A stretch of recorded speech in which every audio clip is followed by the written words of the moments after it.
میں نے کلائی پر بندھی گھڑی پر ایک نگاہ ڈالی۔ رات کا 1 بج چکا تھا۔ نیند میری آنکھوں سے کوسوں دور تھی، حالانکہ موسم بڑا سہانا تھا۔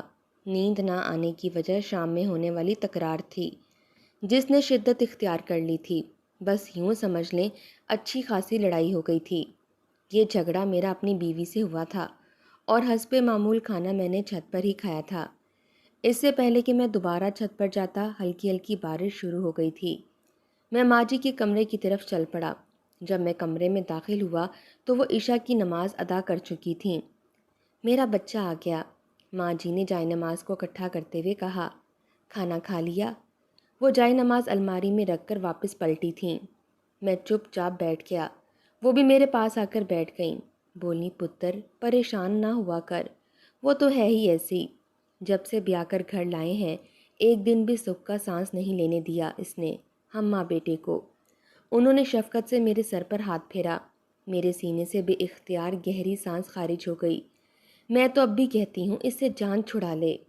میں دوسری شادی کروا دوں گی۔ تمہاری خالہ کی بیٹی اسما ہے، وہ بہت خوبصورت ہے، پڑھی لکھی ہے، ہماری باقی زندگی پرسکون گزرے گی۔ میں تو پہلے دن سے ہی یہ نہیں چاہتی تھی، لیکن اللہ بخشے تمہارے ابا کو انہی کی پسند کی یہ بہو لائی گئی ہے، اور مجھے تو ایک آنکھ نہیں بھاتی ہے۔ انہوں نے میری ایک بھی نہ سنی، بس اپنی مرضی کر لی۔ اگر ایسا نہ ہوتا تو آج یہ دن نہ دیکھتے۔ میں چپ کر کے اماں کی باتیں سنتا رہا، کچھ نہ بولا۔ باہر بارش ہو رہی تھی۔ کھڑکی کے کھلے شیشے کے پار بجلی چمک رہی تھی، اور بادلوں کی گڑگڑاہٹ بھی سنائی دے رہی تھی۔ آخر کم و بیش 2 گھنٹے بعد بارش رک گئی اور مطلع صاف ہو گیا۔ میں کمرے سے باہر نکلا اور سیڑھی کی طرف چل پڑا۔ پھر زینہ چڑھتے ہوئے چھت پر آ گیا۔ چھت پر ایک طرف چھوٹا سا کمرہ بنا ہوا تھا، جس پر ہم گھر کا سامان وغیرہ رکھتے تھے۔ میں نے کمرے سے چارپائی نکالی، اسے چھت کے درمیان میں رکھا اور کمرے سے بستر لا کر بچھا دیا، پھر اس پر لیٹ گیا۔ اس وقت میرے دماغ میں مختلف خیالات آنے لگے۔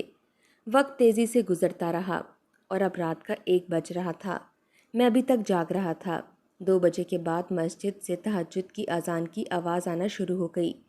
میں چپ چاپ لیٹا چاند کو تکنے لگا۔ چاند کو تکتے تکتے ہی میرے ذہن کی اسکرین پر ماضی کی فلم چلنے لگی۔ میرے ابو وجاہت حسین اور چاچا سعادت حسین جڑواں بھائی تھے۔ میرے دادا جان گاؤں کے پرائمری اسکول کے ہیڈ ماسٹر تھے۔ جب ابو اور چچا 5 سال کے ہوئے تو میری دادی امی فوت ہو گئیں۔ ان کی موت نے دادا جان کو توڑ کر رکھ دیا، لیکن تقدیر کے آگے انسان بے بس ہو جاتا ہے۔ بے بس تھے، انہوں نے اکیلے ہی اپنے بیٹوں کی پرورش کی، انہیں پڑھایا لکھایا۔ دن گزرتے رہے۔ دونوں بھائی جوان ہو گئے، چونکہ ان کی تعلیم مکمل ہو چکی تھی۔ دادا جان نے کافی بھاگ دوڑ کے بعد ٹیچر کی جاب دلوا دی۔ دونوں بھائی ایک ہی اسکول میں پڑھانے جاتے تھے، جو کہ ہمارے گھر سے 10 کلومیٹر دور تھا۔ اس دوران دادا جان ریٹائر ہو گئے تھے۔ اب انہیں بیٹوں کی شادی کی فکر ہونے لگی۔ 3 ماہ بعد چچا جان کی شادی بھی کرا دی گئی۔ ان کی شادی کے 7 ماہ بعد ابو کی شادی کرا دی گئی۔ میری ماں سلطانہ بیگم دادا ابو کے چچا زاد بھائی کی بیٹی تھی۔ چچا کی شادی کے 1 سال بعد زینت پیدا ہوئی۔ جب زینت 2 سال کی ہوئی تو میں پیدا ہوا تھا۔ دادا جان نے بچپن میں ہماری منگنی طے کر دی تھی۔ جب میں 6 سال کا ہوا تو دادا جان فوت ہو گئے۔ ابو اور چچا ان کی وفات پر بہت روئے تھے۔ دادا جان ان کے باپ ہی نہیں، ماں بھی تھے۔ انہوں نے بیٹوں کے لیے وراثت میں 4 ایکڑ زمین اور ریٹائرمنٹ کی رقم چھوڑی تھی۔ دونوں بیٹوں نے متفقہ فیصلہ کیا کہ اس رقم سے اسام اور زینت کی شادی کر دیں گے۔ ہم دونوں ان کی اکلوتی اولاد تھے، ہمارا کوئی بہن بھائی نہ تھا۔ وقت کا پہیہ سرکتا رہا، زینت 20 سال کی ہو گئی جبکہ میں 18 سال کا تھا۔ ان دنوں ابو اور چچا نے فیصلہ کیا کہ ہم دونوں کی شادی کے بعد حج پر جائیں گے۔ یوں بڑی عید سے 1 ماہ 10 دن پہلے ہماری شادی ہو گئی۔ زینت اور میرا بچپن کٹھے گزرا تھا، ہم ایک دوسرے کی عادت اور مزاج سے واقف تھے۔ جب ذرا بڑے ہوئے تو یہ بات بھی جان گئے کہ ہم ایک دوسرے سے منسوب ہیں۔ یہ بھی سچ ہے کہ میں اسے دیوانہ وار چاہتا تھا، لیکن کبھی اپنی چاہت کا اظہار نہیں کیا تھا۔ مجھے اب بھی یاد ہے، وہ ہماری شادی کی پہلی رات تھی۔ میں نے زینت کے پاس آ کر اس کا ہاتھ پکڑا اور کہا تھا، زینی، کیا کوئی شخص اتنا خوش نصیب ہو سکتا ہے جتنا میں ہوں؟ اس نے دھیرے سے پلکیں اٹھا کر میری طرف دیکھا، لیکن کچھ نہ بولی۔ میں اس کی آنکھوں میں کھو گیا۔ کچھ پل اسی کیفیت میں گزر گئے، پھر میں نے کہا، تم بھی کچھ بولو نا۔ اس کے ہونٹ کپ کپ آئے، پھر اس نے لب کشائی کی۔ عصام، بس اتنا جانتی ہوں کہ میں بچپن سے خود کو آپ کی امانت سمجھتی ہوں۔ مجھے یقین ہے اب آپ مجھے اپنا سمجھیں گے۔ اس رات میں نے دل میں عہد کیا کہ اسے کبھی دکھ نہیں دوں گا، ہمیشہ اس کا خیال رکھوں گا۔ میں نے زینت سے پسند کی شادی کی تھی، لیکن یہ پسندیدگی 1 سال تک رہی۔ محبت کب نفرت میں بدلی کوئی بھی محسوس نہیں کر سکا۔ جب احساس ہوا تب تک بہت دیر ہو چکی تھی۔ اس کی وجہ میری ماں تھی۔ ان کا رویہ پہلے دن سے بہت زیادہ ذلت امیز تھا۔ وہ اپنی بھانجی کو بہو بنانے کے خواب دیکھتی تھیں، لیکن ابو کے سامنے کھل کر بول نہ سکیں، لہٰذا اب وہ روایتی ساس بن گئی تھیں۔ اسی وجہ سے زینت ان کے عتاب کی حقدار ٹھہری۔ وہ مجھ سے ماں کی ناانصافی کی شکایت کرنے لگی تھی۔ شروع میں اسے دلاسا دیتے ہوئے کہتا، زینت میں تمہیں زندگی بھر خوش رکھوں گا، زندگی کے ہر اچھے برے وقت میں تمہارا ساتھ دوں گا۔ اماں کی باتوں کا برا نہ مانا کرو، وہ غصے کی بھلے تیز ہیں لیکن دل کی بالکل صاف ہیں۔ میں اس کا ہاتھ اپنے ہاتھوں میں تھام کر پیار سے کہتا، وہ دھیرے سے ہنس دیتی۔ اس لمحے مجھے ایسا لگتا جیسے فضا میں جل ترنگ بج اٹھے ہیں۔ میں فدا ہونے والی نگاہوں سے اسے دیکھ کر کہتا، ہمیشہ ایسے ہی مسکراتی رہنا۔ تمہاری مسکراہٹ سے ایسا لگتا ہے جیسے کائنات کی ہر شے بالکل منجمد ہو گئی ہے اور تمہاری مسکراہٹ میں کھو گئی ہے۔ وہ شرما جاتی، پھر آہستہ آہستہ میرا رویہ بھی بدلنے لگا۔ اس کی وجہ صرف یہ تھی کہ جب گھر آتا تو اماں مجھے زینت کا بتاتیں، آج اس نے یہ کہا وہ کہا۔ ایک بار میں نے ان کا جھگڑا آنکھوں سے دیکھ لیا۔ میرا رویہ اسے اندر ہی اندر کھائے جا رہا تھا، لیکن ہونٹ سلے ہوئے تھے۔ وہ اپنے اندر کے شور کو دبانے کے لیے لبوں پر جھوٹی مسکان سجا کر اٹھتے شور کا گلا گھونپتی رہی۔ یہی خاموشی تو ہمارے درمیان دراڑ کا سبب بنی۔ وہ ساس کی ہر بات پہ خاموش رہی، مجھ سے کبھی کوئی شکایت نہیں کی۔ اس کی خاموشی کو اس کا قصوروار گردانا گیا۔ شادی کو 8 سال بیت چکے تھے۔ اس دوران ہمارے درمیان اتنا فاصلہ ہو گیا تھا کہ جس کو ختم کرنا ناممکن ہو گیا تھا۔ ہم دونوں کے درمیان اب تک رشتہ قائم کرنے کی وجہ ہماری بیٹی نویرہ تھی، جو شادی کے 1 سال بعد پیدا ہوئی تھی۔ اس سے ہم دونوں ہی بے انتہا پیار کرتے تھے۔ ماضی آج سینہ تان کر سامنے کھڑا ہو چکا تھا۔ ایک دن اماں نے کہا، بیٹا آج اس نے بہت بدتمیزی کی ہے مجھ سے، ڈائن تک بول دیا، چڑیل کہا ہے۔ پتر، بیوی پاؤں کی جوتی ہوتی ہے، جب تک اسے اپنا مقام یاد نہیں دلایا جاتا تب تک اسے اپنی اوقات کا پتہ نہیں چلتا۔ اس لیے بیٹا میں چاہتی ہوں تم اسے سبق سکھاؤ۔ اماں مجھے بیوی کے خلاف بھڑکانے لگیں۔ میں بھی فرما بردار بیٹے کا ثبوت دیتے ہوئے اس وقت غصے میں اٹھا کمرے میں لیٹی بیمار زینت کو بالوں سے پکڑ کر کھینچا۔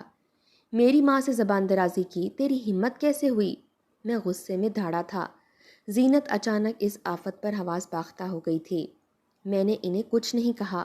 وہ ہکلاتے ہوئے بولی، عصام میرے بال چھوڑیں، بہت درد ہو رہا ہے۔ وہ بال چھڑانے کی ناکام کوشش کرنے لگی۔ آج کے بعد میری ماں سے بدتمیزی کی تو طلاق دینے میں 1 منٹ نہیں لگاؤں گا، سمجھی؟ میں نے نفرت سے اس کو دیکھتے ہوئے کہا اور باہر نکل گیا۔ پھر دروازے کے پاس رک کر پیچھے دیکھا۔ زینت ہاتھوں میں چہرہ چھپا کر بے آواز رو رہی تھی۔ ہمیشہ عورت ہی کیوں کمزور ہوتی ہے؟ جب جس کا دل چاہا اس پر بھڑاس نکال لی اور عورت خاموشی سے سب سہتی رہی۔ صرف عورت کو ہی گھر بچانے کا کیوں خیال ہوتا ہے؟ جس حال میں رکھے، جتنی مرضی گالم گلوچ کرے، اپنے گھر بچانے کے لیے سب سہ جاتی ہے۔ ہونٹوں کو ایسے سی لیتی ہے جیسے کچھ ہوا ہی نہیں۔ چہرے پر مسکان سجا کر اندر کے اٹھتے طوفان کو اندر ہی چھپائے رکھتی ہے۔ یہی تو عورت کا خاصہ ہے اور اس کی کمزوری بھی ہے۔ اماں مجھے دیکھتے ہی مسکرا کر بولیں، شاباش میرا بچہ، اب اس عورت کی عقل ٹھکانے آئے گی، یہ کمبخت اسی لائق ہے۔ میں یہ سن کر خاموشی سے باہر چلا گیا۔ اگلی صبح میری آنکھ زینت کی آواز پر کھلی تھی۔ میں بیڈ سے اٹھا اور واش روم چلا گیا۔ واش روم سے نکل کر میں نے کچن کے ساتھ بیسن پر منہ دھوتے ہوئے کھڑکی سے اندر جھانکا۔ وہ پراٹھا بنا رہی تھی۔ نویرہ بیٹا جلدی سے ناشتہ کر لو، آپ کی بس آنے والی ہے۔ زینت توے پر رکھے پراٹھے پر گھی لگاتے ہوئے بولی، ماما آج میرا ناشتہ کرنے کا بالکل موڈ نہیں ہے۔ نویرہ منہ بناتے ہوئے بولی، میری پرنسس کا ناشتہ کرنے کا موڈ نہیں، کس بات پر ناراض ہو؟ میں نے کچن کی کھڑکی سے آواز دے کر اس سے پوچھا۔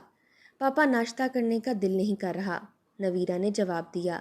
میں کچن میں چلا گیا اور جیب سے 100 روپے کا نوٹ نکال کر نویرا کو تھماتے ہوئے کہا، بیٹا جب بھوک لگے تو سینڈوچ وغیرہ لے کر کھا لینا۔ تھینک یو پاپا۔ نویرا مسکراتے ہوئے وین کا ہارن سن کر باہر کی جانب قدم بڑھاتے ہوئے بولی۔ میں نے ایک نگاہ زینت پر ڈالی اور کچن سے باہر آ گیا۔ اس دوران اماں بھی میرے پاس آ چکی تھیں۔ بولی، اسام، بیٹی کی اتنے لاڈ پیار مت اٹھایا کر، بگڑ جائے گی تمہاری بیوی کی طرح، بیٹی بھی زبان دراز ہو جائے گی۔ شاید اماں باپ بیٹی کا پیار دیکھ کر جل گئی تھیں۔ اماں وہ میری اکلوتی بیٹی ہے، اسے لاڈ پیار نہ کروں تو کس سے کروں؟ اسام تم بھی میرے اکلوتے بیٹے ہو، میری کب سے خواہش ہے کہ اس گھر میں اپنے پوتے کی کلکاریاں سنوں۔ اماں سانس لینے کو رکی پھر گویا ہوئیں، لیکن تمہاری یہ بدبخت بیوی مجھے پوتے کی خوشی دیتی ہی نہیں ہے۔ اماں نے نیا موضوع چھیڑ دیا، لیکن میں نے بات کو پکڑ لیا۔ اماں بیٹی کو اچھی تعلیم و تربیت دی جائے تو وہ بیٹے سے بھی زیادہ ماں باپ کی خدمت کرتی ہے، میں نے اماں کو سمجھاتے ہوئے کہا۔ زینت خاموشی سے میز پر ناشتہ لگاتی رہی۔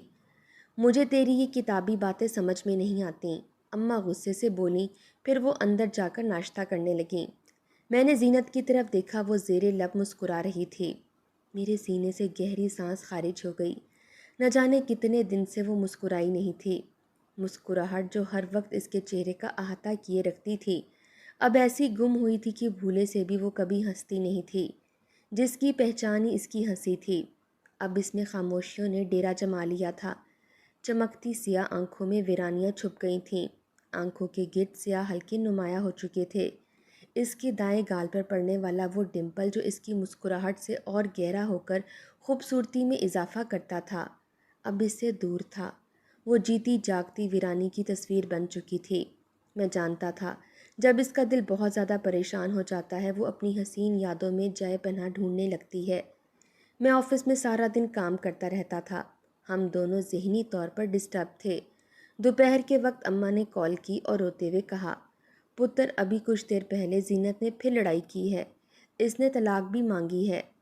تم چاہو اسے اپنے ساتھ رکھو، میں گھر چھوڑ کر چلی جاتی ہوں۔ میں تڑپ کر بولا، اماں آپ کہیں نہیں جائیں گی؟ چھٹی ہوتے ہی میں سیدھا گھر آ جاؤں گا، بس آج فیصلے کا دن ہے۔ سر جی سب خیر تو ہے نا؟ میرے کلرک نے پوچھا۔ کلرک اسلم، جس کی عمر لگ بھگ 50 سال کے قریب تھی، بہت نفیس انسان تھا۔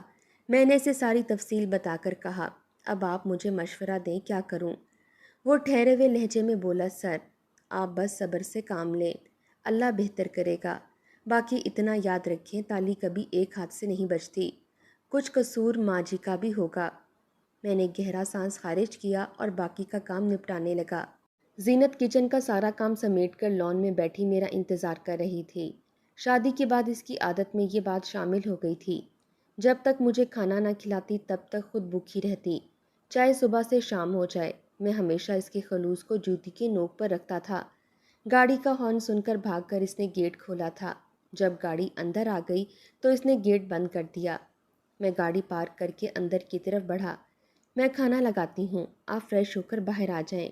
میں کمرے میں داخل ہوا تو وہ پیچھے سے آ کر بولی، نہیں میں کھانا کھا کر آیا ہوں، اور تمہیں کتنی مرتبہ کہا ہے کہ آتے ہی مجھے اپنی منحوس شکل مت دکھایا کرو، جاؤ دفع ہو جاؤ یہاں سے۔ میں نے بے حسی کی انتہا کرتے ہوئے کہا اور فریش ہونے چل دیا۔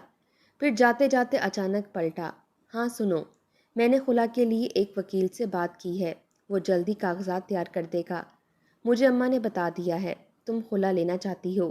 یہ سن کر وہ جیسے کسی گہرے کنویں میں گر گئی۔ وہ آنکھوں سے بہتے پانی کو بامشکل روکتے ہوئے کمرے سے باہر نکل گئی۔ میں وہیں کھڑا رہا تھا، پھر کمرے کے دروازے کی طرف چل دیا۔ باہر نویرا اس کا ہاتھ تھامے کھڑی تھی۔ اماں آپ کیوں رو رہی ہیں؟ نویرا نے ماں کی آنکھوں سے بہتے آنسو دیکھ کر کہا، بیٹا میں رو نہیں رہی، شاید آنکھ میں کچھ چلا گیا ہے۔ اور وہ مشکل گلے کو کھنکارتے ہوئے اتنا بول پائی۔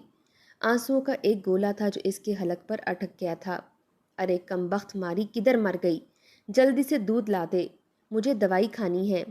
اسی اثنا میں اماں نے اپنے کمرے سے آواز دی۔ میرے دماغ میں دھماکہ ہوا، اسلم نے سچ کہا تھا، تالی دونوں ہاتھوں سے بجتی ہے۔ وہ ربورٹ کی ماں نے جلدی سے کچن کی طرف بھاگی۔ اس سے قبل کہ وہ دروازے پر پہنچتی اپنے سینے پر ہاتھ رکھ کر بیٹھتی چلی گئی۔ میں چپ چاپ کھڑا رہا۔ پھر میں نے پلٹ کر دیکھا، اماں کمرے کے دروازے پر کھڑی ادھر ادھر دیکھ رہی تھیں۔ پھر وہ واپس چلی گئیں۔ زینت جیسے تیسے اٹھی، پھر کولر سے پانی کا گلاس بھرنے لگی، جو ہاتھ سے پھسل کر زمین پر ٹکڑوں کی شکل میں بکھر گیا۔ اس کے ساتھ ہی وہ بھی زمین بوس ہو گئی۔ نویرہ بھاگ کر گئی، ماں کو گرا دیکھ کر مجھے آوازیں دینے لگی۔ میں بھاگ کر اس کے پاس گیا اور برآمدے میں پڑی چارپائی پر لٹا دیا۔ پھر میں فریج کی جانب دوڑا، لیکن جب اماں کے کمرے کے دروازے پر پہنچا تو رک گیا۔ اس کی وجہ اماں کا وہ کہکا تھا، شمع تم بھی دعا کرو کہ وہ مر جائے۔ اگر بچ بھی گئی تو پھر بھی میری باتوں میں آ کر عصام اسے طلاق دینے کا فیصلہ کر چکا ہے۔ کمرے سے ابھرتی اماں کی آواز میرے اعضاء کو جیسے شل کر رہی تھی۔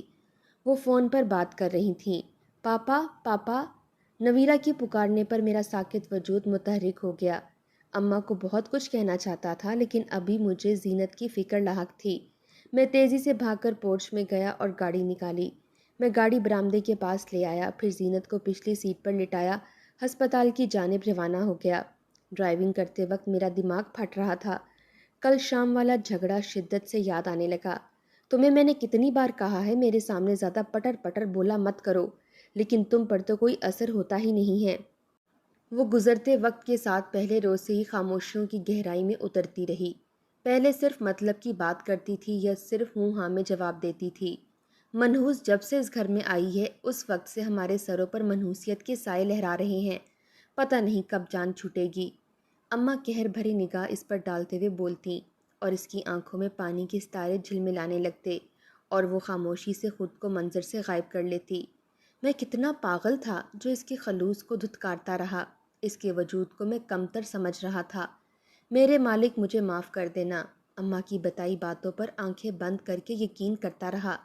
پتہ نہیں میری عقل کہاں چلی گئی تھی، جو زینت کی آنکھوں کے آنسوں کی سچائی پر اعتبار نہ کر سکا۔ کتنی آسانی سے اپنی اماں کی باتوں میں آتا رہا۔ ڈاکٹر صاحب، اب مریضہ کیسی ہے؟ اسے ہوش آ گیا؟ اب تو 4 گھنٹے بیت چکے ہیں، وہ ٹھیک تو ہو جائے گی؟